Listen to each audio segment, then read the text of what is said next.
And I'm Dmitry TRUBOTCHKIN. I am from Moscow Graduate School of Performing Arts. We made our introduction and presentation during the first day of this connecting event. I'm very much pleased to see you all. We are very much interested to study all these things connecting with the new methods.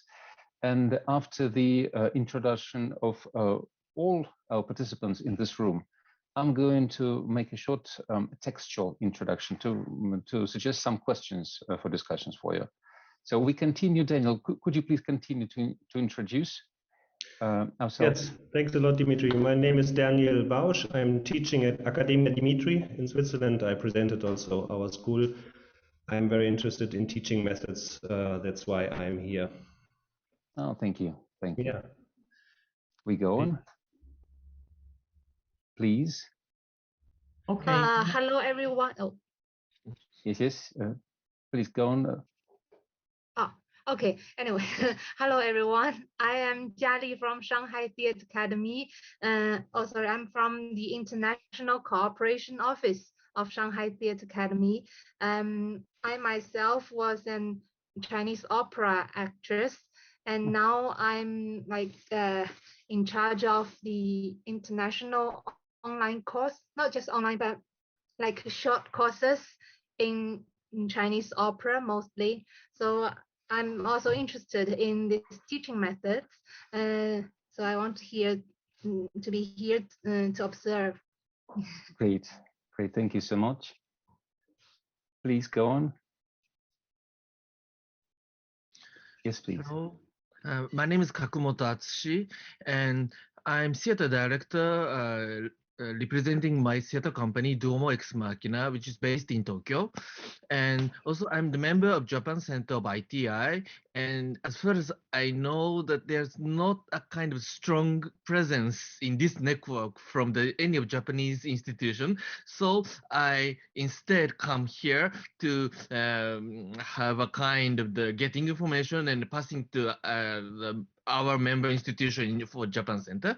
And also for me, I'm not only as the theater director creating my own piece. Sometimes I teach in universities, not in Japan, but for example in Portugal or India or Sri Lanka. So kind of the mixed purpose coming here of my own activity and also about the activity for the Japan Center of ITI. Thank you very much. Great. Thank you. Pleasure. Hey, Atsushi. Hi. Okay, then I will continue. Yes. Yes. So I'm from as you can see, WTTI means World Theatre Training Institute, Akzent, and we are the research center for theatre training methods of the International Theatre Institute. So as you can assume, this is my basis interest to think and to speak about theatre training methods, their development in the different fields. We worked long years, are still going on the World Theatre Training Library, meaning to research together internationally with international participants the different possibilities, not to collect, but more to create new trainings, exercises, and ideas for training.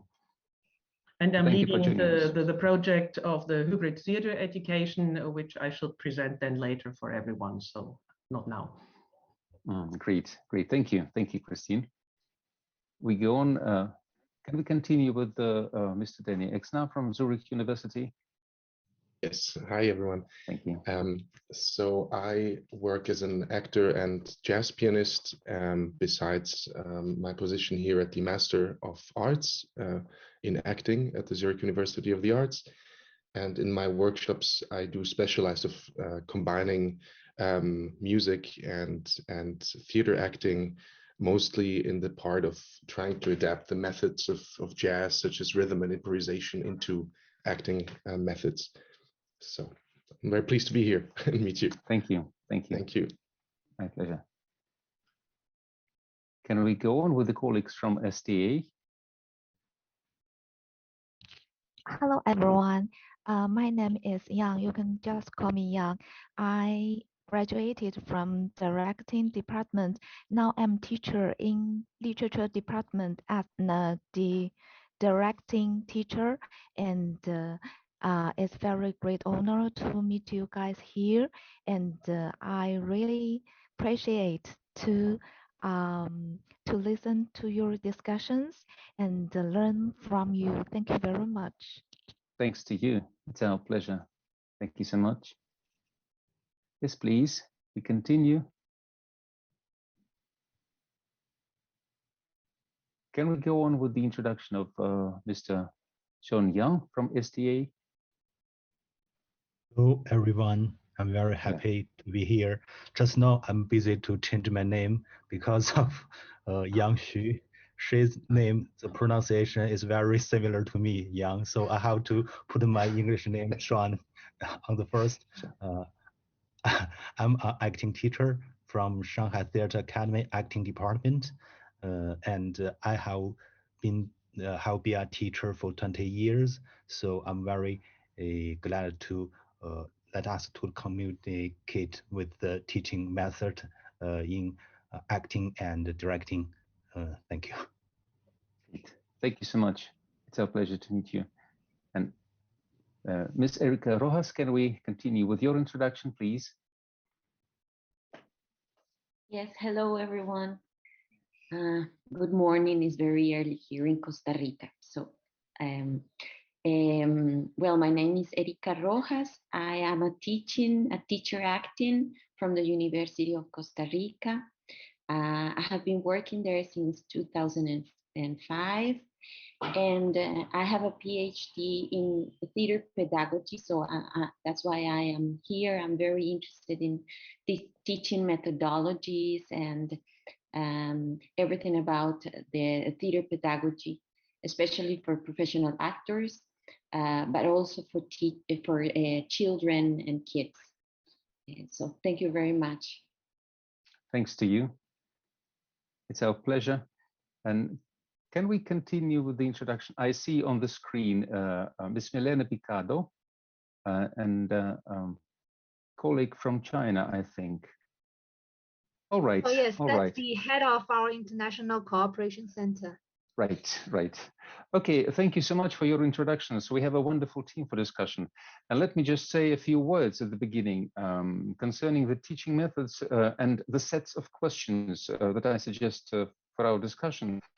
The main idea is how teaching methods react to changes in theater and in life. As we know, changes and developments in theater cause changes and developments in theater teaching as process and as a set of methods. And the first set of questions will concern the idea that developments of styles of performances, changes in approaches to rehearsals, these make us put questions about traditional theater and traditional theater schools, which to my mind is very important in our reality. There is no professional school without a tradition. Are traditional methods in theater schools subject to change nowadays? Shall we better keep them intact or rather transform them to correspond to contemporary theater styles or ideas? And do contemporary students accept traditional methods of teaching? Or do they take them as obsolete and expect them to be changed or transformed? And do they expect us to devise something absolutely new as from scratch for teaching methods? The second set of questions should be presented as follows. Theater has always been a tool of artistic communication. New methods of computer communication have transformed the world to make it global. New media, global network, virtual reality have made the globe as close to every one of us as it has never been before. How do theater schools have to react to this global shift towards online communication? And do they have to? Does theater continue to live in cyberspace, in digital sphere, in online communication? Or is it just a new media which is closer to cinema or TV rather than to theater? Do we have to teach students how to make theater in cyberspace? And if we do, what methods shall we use? So the first set of questions will be tradition. The second one should concern online communication. The third one, I would suggest, the contemporary world is the arena for intercultural communication and dialogue. And I'm pleased to see that nearly all of you participating in this discussion are involved into intercultural dialogues every day in your teaching. Different cultures live not only in different countries, but within one and the same country as different communities. Can we use the intercultural communication as an effective educational tool, and how? So this is the third set of questions concerning intercultural communication. The fourth one I would suggest, we live in the world where the problem of cultural inclusion is quite sharp. We speak about and make inclusive theaters, and some of them are very effective and very successful. And are we ready to develop the idea of cultural or artistic inclusion in pedagogy of theater? Is it useful? So this is the fourth set of questions that I would suggest to discuss. It's about inclusion and inclusive pedagogics. And the last one, the fifth one, if we manage to do all things, of course, we are the managers of our time. We have lived the last couple of years under the sign of Corona crisis. All countries experienced, or rather suffered, I should say, lockdowns. All theaters in the world were closed for shorter or longer periods. We have a lot to think about how the humanity is being changed in the situation of lockdown and personal isolation. Are we ready to offer new methods to teach students in theater how to make theater in such situation? So the fifth set of questions will concern the Corona crisis situation. How do we exist in our theater schools? So there are a lot of questions, of course, concerning theater teaching nowadays, and you are very welcome to take initiative and suggest more questions for our discussions. We have about an hour, I think 50 minutes to discuss all things, and I would suggest to start with a set of questions concerning the tradition and traditional theater schools, traditional theater teaching, and contemporary. And I think it would be proper to start with colleagues from China and Japan, as I do know it is a very sharp problem how traditional system of theater and teaching coexist with the contemporary developments in contemporary theater aesthetics. Would you like to start our discussion? Who would like? 王阳老师，您说吗？ Okay, let me try. Yes, please. I teaching acting department. Our department training professional actors. This kind of theater is from Western styles. 115 years ago, transferred from Japan. So this kind of theater is totally different from our cultural Chinese traditional theater. But after 100 years developed in China, now we are looking for try to find some our traditional way to train our actors. Because of recent years, we got a lot of teachers use different methods to train actors, such as Chekhov method and a lot of Western styles. And we only have 3 or 4 years training process. There's a too much method to teach the students. It's too many. And so we try to find a simple way. We try to find a simple way, use our tradition, because of our traditional way is only 3 or 4 years, and very simple ways they could use a lifelong, I mean the actor career lifelong, such as first they will train the body, and for the body parts we training for the about our waist, about our leg. So this is a very important part for the body, and the traditional way think if you have very good waist, very flexible, steady, and if you have very good leg, you can kick very quickly, and you can do any kind of walk steadily, use characterly, and it's very easy to use in your performance. So we try to do a lot of things. We get a very little achievement. Our colleague Jia Li, and she is a professional teacher for the traditional theater training. I think she has very good experience about that. Jia Li. Okay.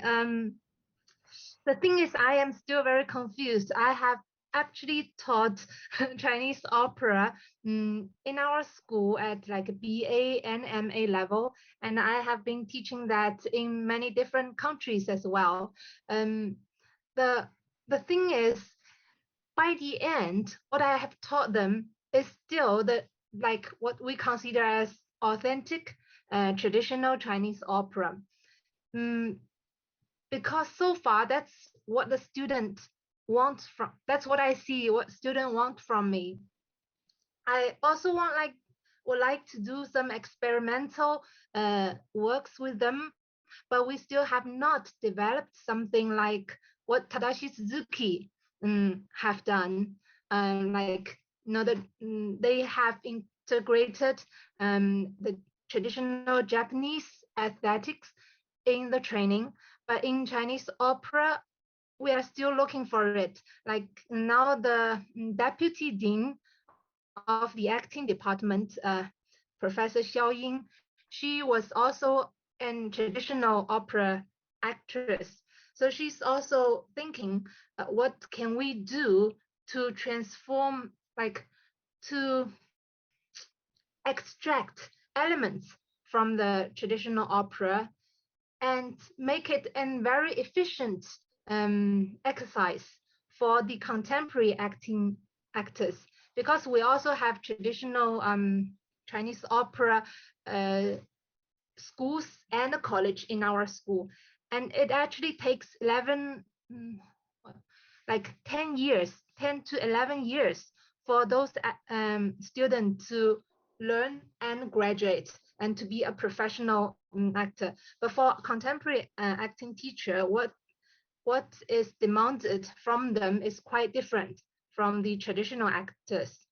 So we are still working on it, like whether it is like the Taoism, or is it the roundness, or is it so what is the key element or the poetic in the performance? So we are still like defining the essential elements from the traditional opera, and then we want to use it in contemporary theater training, but still working in process. Yeah. Great, thank you. Daniel Bausch just wanted to say something, is that right? Yes. Yes, please. Thinking about tradition, I always have this image of, spagat, when you open your legs like very, very big, Yes. and then one foot of the student should be, and also of the teachers, should be in the past, in what is our story, and one should be in the present. If you look at the word tradition, I think it comes from Latin, and it means to give, to deliver. Yes, and that is what we do. I think what I do in teaching it, I deliver something of an experience, and on the other hand, I try to bring the students into a known experience. So there is, I think tradition is always important. We can just not be only with one foot in the past. That is not possible anymore. It doesn't work. It's finished, I think. Oh, yes, indeed. The problem is that some traditions require a kind of conservation of methods. because if you destroy them, there will be the other tradition, not the tradition which originated in the past. So the problem is which is the balance between conservation and development within a tradition.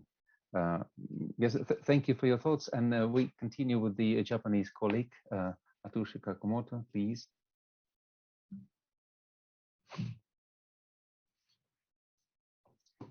We can't hear you because the mic doesn't work. Could you please try to turn on the microphone because it still doesn't work? Okay. Yes, now it works. Okay.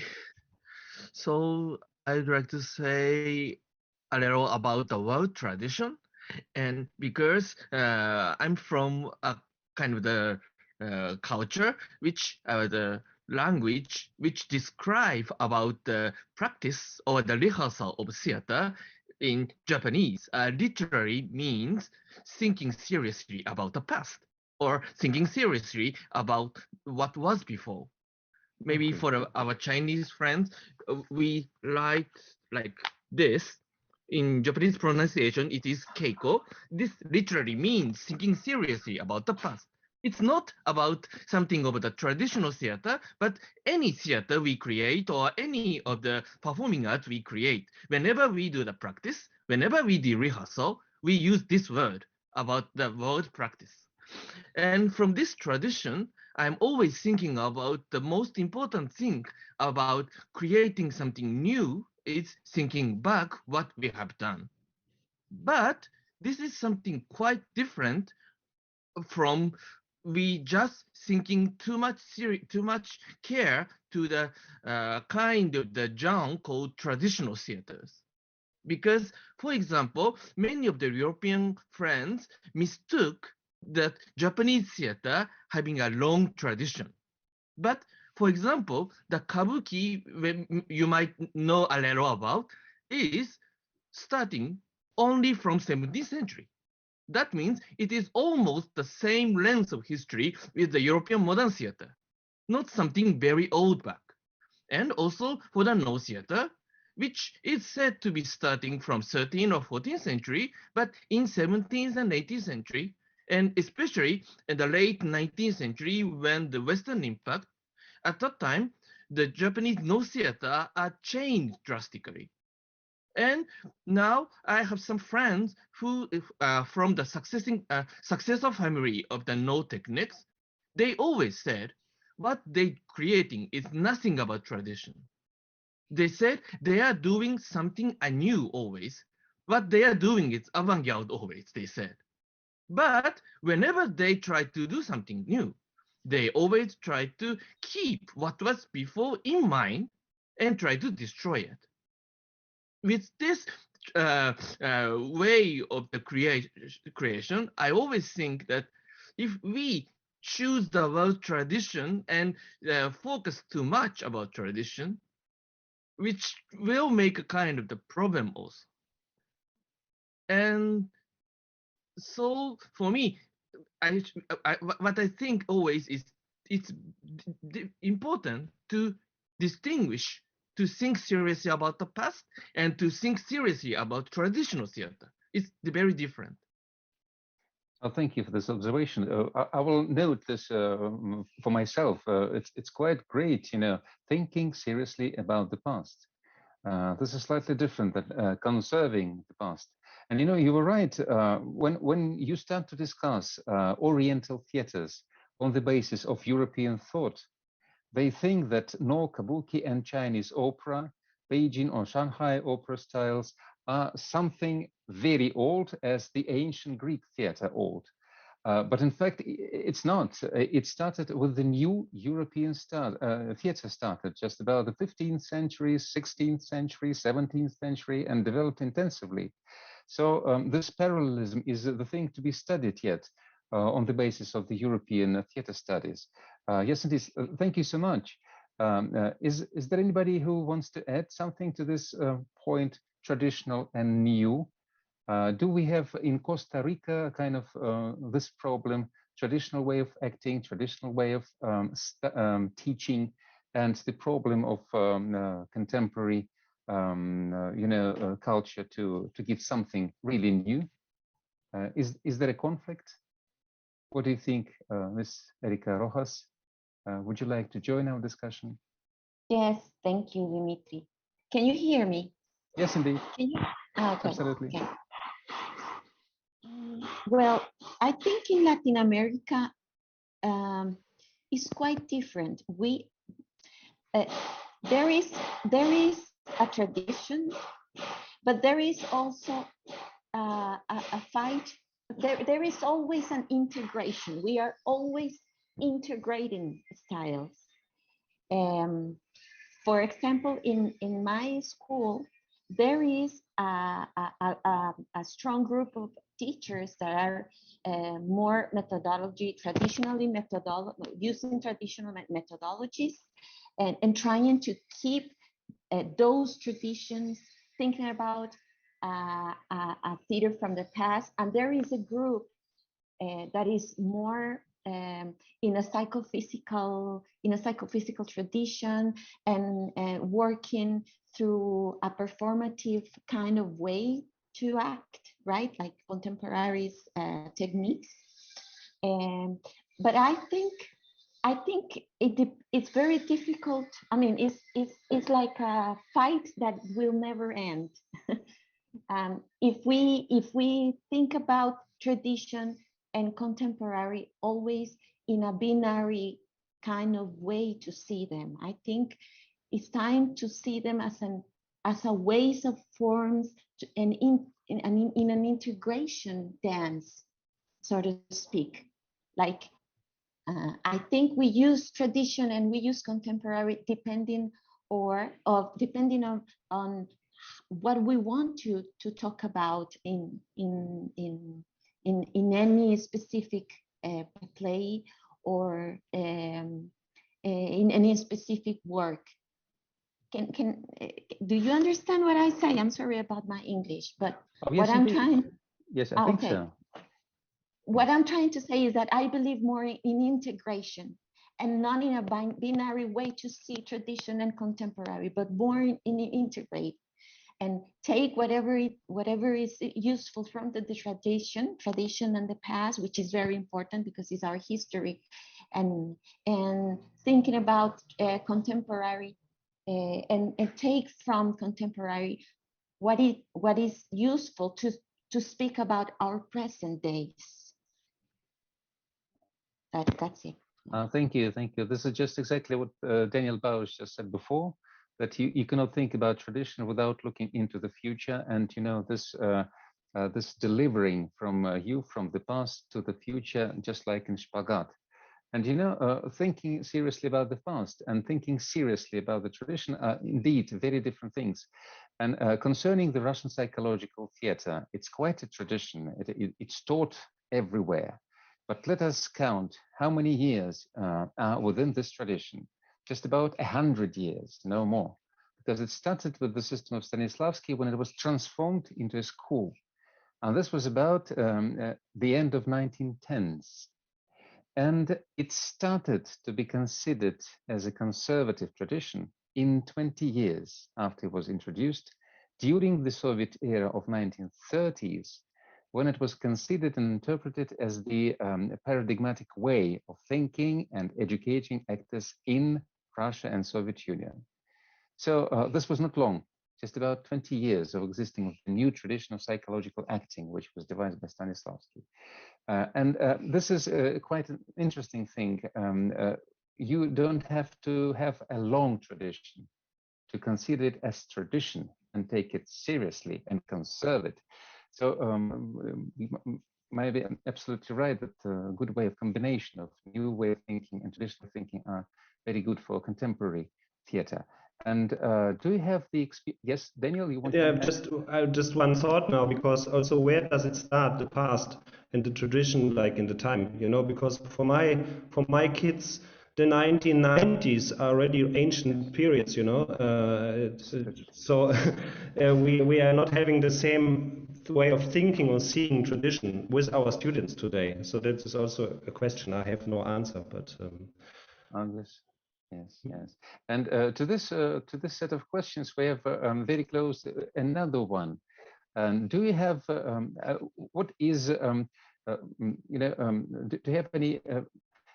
Would you like to share your practical experience to combine different methods from very different cultures?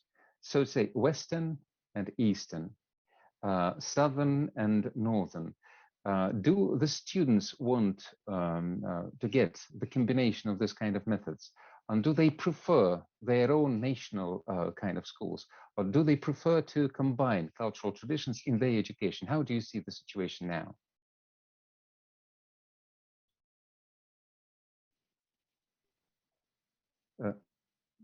Hello, I'm sorry I couldn't Hello. introduce myself before. Yes, please. I work also at the University of Costa Rica, and I think there is interest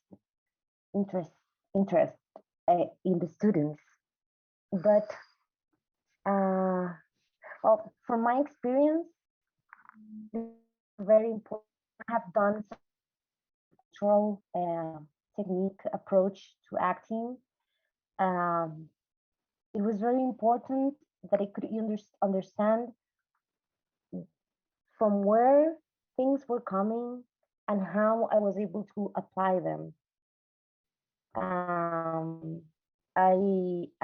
I studied with Philip Sadili, the psychophysical training, making the body alive for a few years, which he was doing, as some of you may know, a form of training for acting and dancers that were taking some of the key notions of Kalavita and martial arts and Tai Chi. And since I think he was seriously thinking about tradition, we were able to understand how to apply this in our practice.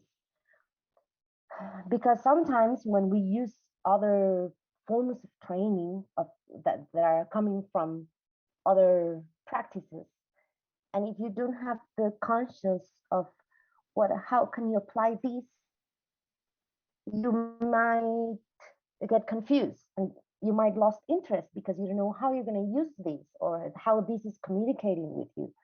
So I just want to talk about maybe personally about this experience, because it was quite a new world for me about theater training. And yes, I think that's quite important to have conscience about where it comes from and how can it be powerful and helping you in your process as an actor, a professional actor or actress, who I think is always in process of changing and developing. And also when you're a teacher, like in our case, we're also revising everything that we consider as a technique, because it's always going through our own eyes, our own bodies, our own experiences. It's like an interpretation. I think that is also important to have conscience, and that can be also problematic. I mean, I think it was in the case of Stanislavski with all the translations, but well, I just wanted to share my experience with intercultural theater training. Thank you. Thank you so much. Thank you. Appreciate. Do you have colleagues any observation on this kind?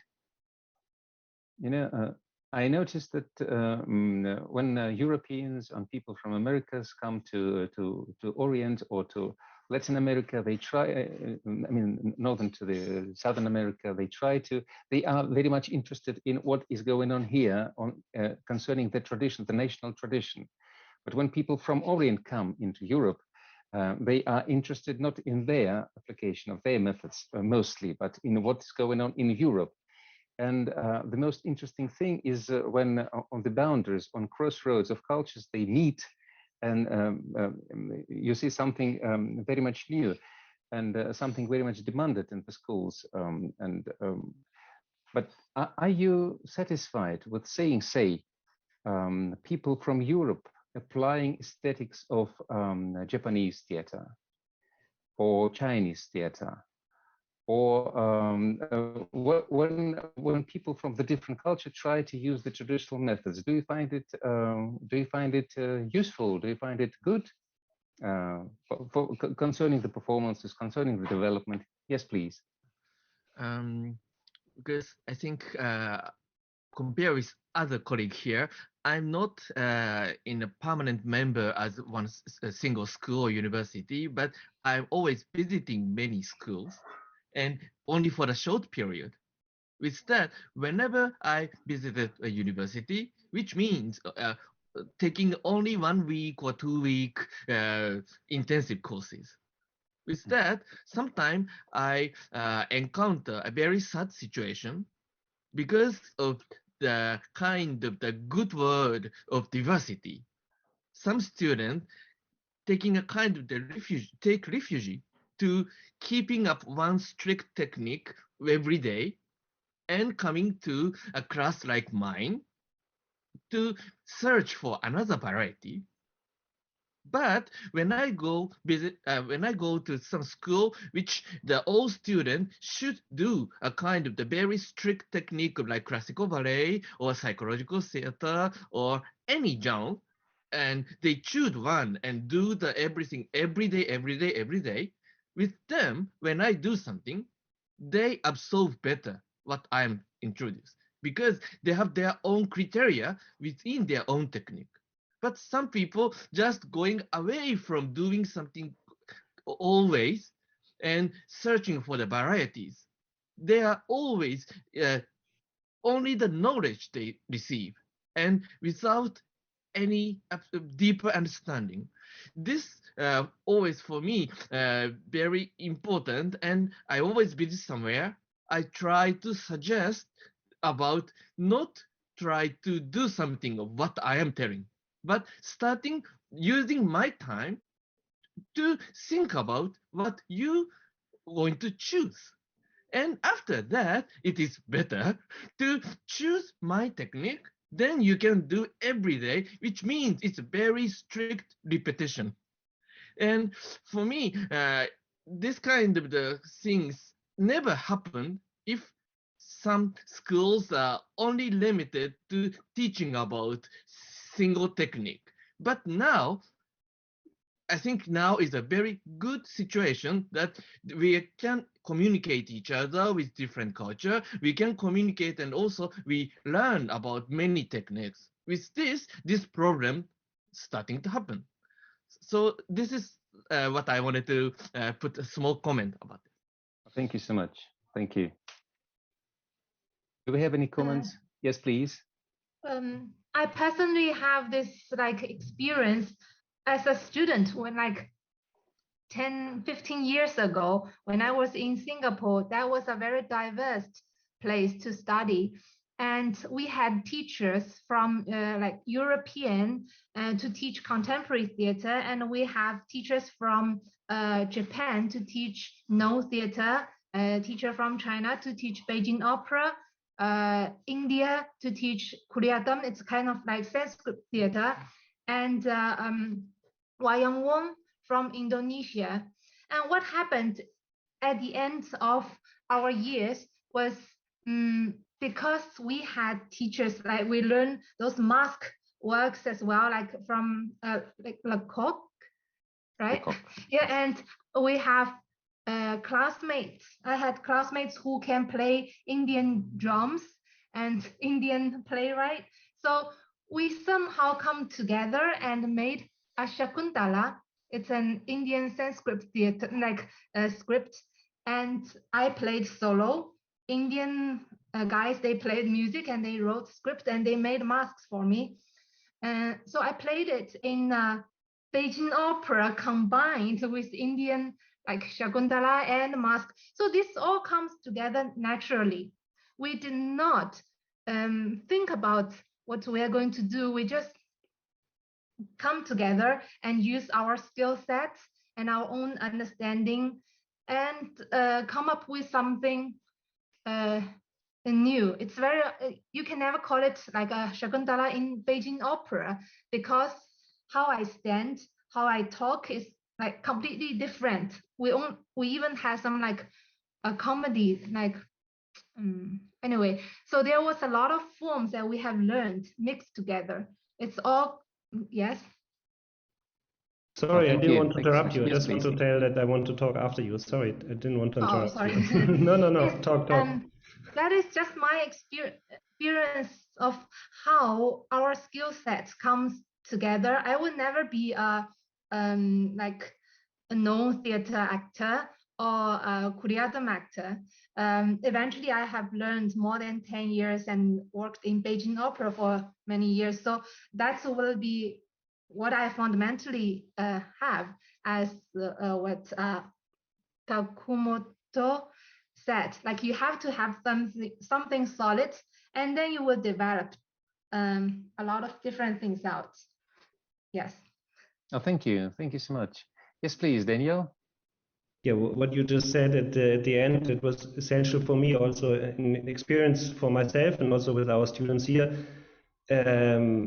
Because, for example, we had African dance, and I hated to see myself to do African dance, and but I realized very fast that I will be never an African dancer.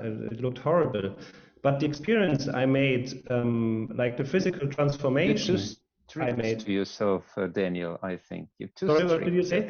You're too severe. You are too severe to yourself. I think you can be an African dancer. No, but also like doing kudiatam, or I don't know what, I mean, all these kinds which we tried out and which our students have to do.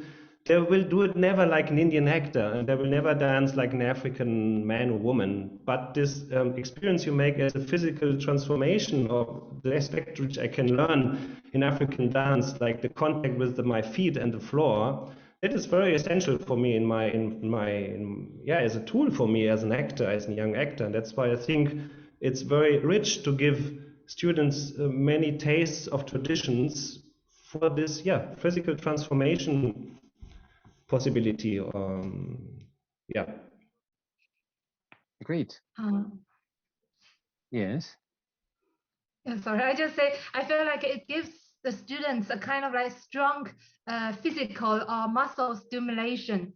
What it actually stimulates the part that you may not have used if you learn in different forms, and you will reflect on what you already had. Sure, absolutely. Yes. Yeah. You have pain where you never had pain before. Yeah. Yes, including this too. Oh yes, Christina, you wanted to say. I just dare to jump back in and to jump back in your good discussion. Wonderful, what I listen. And I think just one word, I think it's quite important or to differentiate if we are conveying techniques or the spirit. And I think if we start to convey the spirit, you like Daniel says, he will never get perfect technique of the African. Of course, you may teach some techniques in order to get the spirit.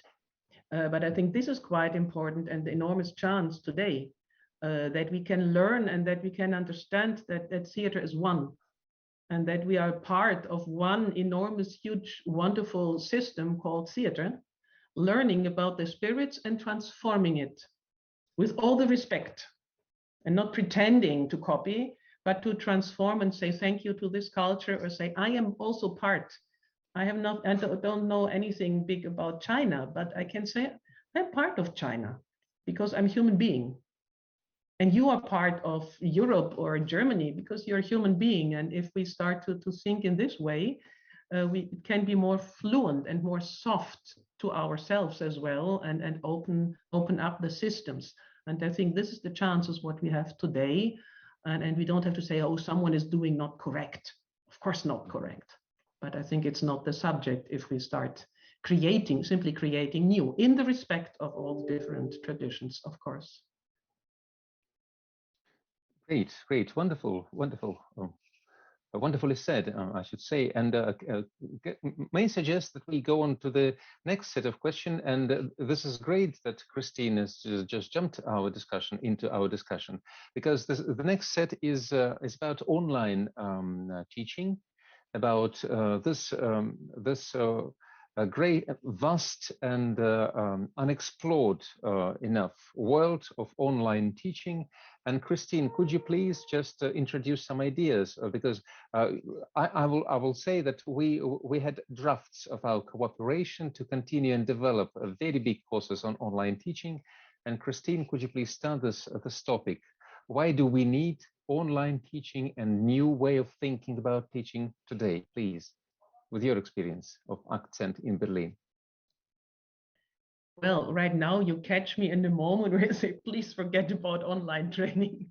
No, of course. No, as I said, I will speak afterwards about this, the working group, what we already set up for our network, but we set it, in fact, we set it up before Corona crisis. And I think now everything changed a lot of, and I'm not so sure if I'm the only expert about online training, because everyone became expert.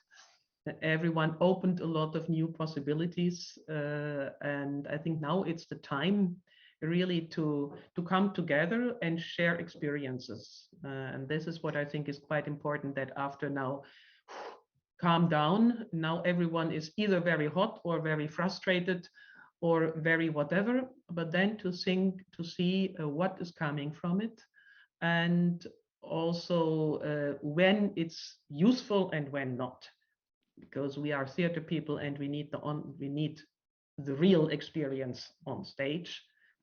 Of course, a lot of things are useful, and I think it's, especially if we want to connect over the globe, it's very useful. We should not overestimate it. I think we can also very simple, but just convey content. And the other part is to really get together and think which are the new forms, but then it's already artistic forms, how to do this, and perhaps make collaboration with media companies, whatever. But then it's already getting a new genre. So it's another discussion to create a new genre, which is not film, which is not theater, and so on. And the last is, of course, that we have to think, what are we doing with students who grew up with a different mindset? So then I'm already absolutely grandmother, because I'm very analog person. So how we are dealing with the generation who grew up in the digital age. And there I would be very grateful to learn from those who have this experience much more and are in this field. So right now I'm only opening up the questions, because I feel absolutely not the person to tell anyone I know about online education. It's simply, it opened up. It opened well, thank up. you. You've done exactly what I wanted you to do, open up questions. And could you please join our discussion? What is good and what is bad about online training in theater? Would you share your experience? I'm sure you tried it a lot during the times of Corona crisis. And what is good and what is bad about it? Please. Yes, please, Danny. Okay. So I can maybe share some things that we encountered. I think that it's absolutely true that this crisis that we are in has forced us to develop and try out new formats, new digital teaching formats. And I think the biggest problem for us as theater artists is that there is the lack of a resonance room. You're in front of the 2D thing, which is called a screen, and the resonance, not only from musical standpoint, but also from a theatrical standpoint, is very, very important. But I think that there was a trend that it kind of connects to the first topic that we discussed, is about, what is tradition, what is contemporary. And I think the experimental approach to push things more into the digital world was already happening before we were forced to teach digitally right now. And you can use it in a different, if it develops, let's say, from a necessity or from an actual need to explore something, like to do performance capture work or motion capture or immersive art, to do a mix between a real place, let's say, and digital place, performance. this can be very, very interesting and connecting, and thus also be freed from one culture's theater tradition and open it up to a more international audience. So I think to say this crisis is a chance for us is maybe a little bit too much, but I think there are for sure moments that are fastening, boosting the process of experimenting with digital formats. Thank you. Thank you so much. Yes, Hello. please. I have something I want to share. Yes, please. That's 2 years ago. At that time, the pandemic is very serious in China. After the Spring Festival, and my students, at that time, I taught Tibetan students, Tibetan group in our academy. After the winter break, they cannot come back to our campus. And at that spring semester, our students need to do Shakespeare works. We were going to do Tempest and Romeo and Juliet. Normally, we will have 4 months to prepare rehearsal, the whole story and performance. But they cannot come back. How can we do our rehearsal? If they could come back, we will work 8 hours a day, 5 days a week. But how can we build an acting class online like that? How can I going to make the connection with our 22 students? In our group, we have 2 teachers, me and my colleague. We two teach 22 Tibetan students. They need to performance in 2 language, Tibetan language and Chinese. And most of them live the outside big city in Tibetan area. They live in village, remote areas. That means they don't have very high speed internet. Most of my students don't have their own computers. But the good thing is every student has their own smartphone. So at the beginning, we try to do online rehearsal. We read the script together, but unfortunately, half of our class cannot join, or they just in and out because of the technical problems. Some of my students don't like to turn on the camera. I ask them to turn on the camera, and I find a student stand with a lot of sheep in a barn. And I said, it's like, why you are not at home? It seems too cold outside. He replied as there were no 4G signal inside the room. And another student even at the top of a small hill to keep online. So at that time, I realized not every student live in a big city. The online class is not very easy for them. So we decide we have to switch our idea. We think about what is the theater meaning. Theater is not only we want to perform something. It's a kind of communicate. It's not like we always think about the old tradition, old story.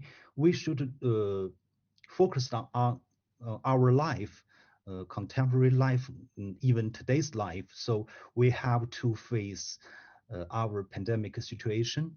So we decide to change our online class.